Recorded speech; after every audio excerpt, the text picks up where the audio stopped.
इससे पाक में आता है कि क़यामत के दिन अल्लाह एक शख्स को कहेगा कि अपना नामा आमाल पढ़, तो वो नामा आमाल पढ़ने लग जाएगा। तो नामा आमाल के अंदर छोटे गुनाह भी होंगे, बड़े गुनाह भी होंगे। तो अल्लाह से हया करते हुए, शर्म करते हुए वो बड़े बड़े गुनाहों को छोड़ता जाएगा और छोटे छोटे गुनाहों को पढ़ता रहेगा।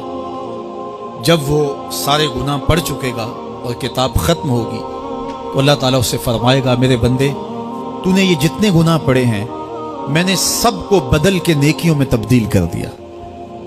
तो बंदा कहेगा, अल्लाह, अभी तो मेरे बड़े बड़े गुनाह रहते हैं जो मैंने पढ़े ही नहीं। फदाहिकन नबियो हत्ता बदत अनियाबहु। हुजूर जब ये बयान फरमा रहे थे तो हुजूर इतना मुस्कराए कि सहाबा ने हुजूर की दाढ़ें देख ली। तो पहले वो बड़े बड़े गुनाह छोड़े जा रहा था, लेकिन जब अल्लाह फरमाएगा कि मैं तेरे गुनाहों को बदल के नेकियों में तब्दील कर दिया, वो कहेगा, अभी तो बड़े बड़े गुनाह रहते जो मैंने अभी पढ़े ही नहीं।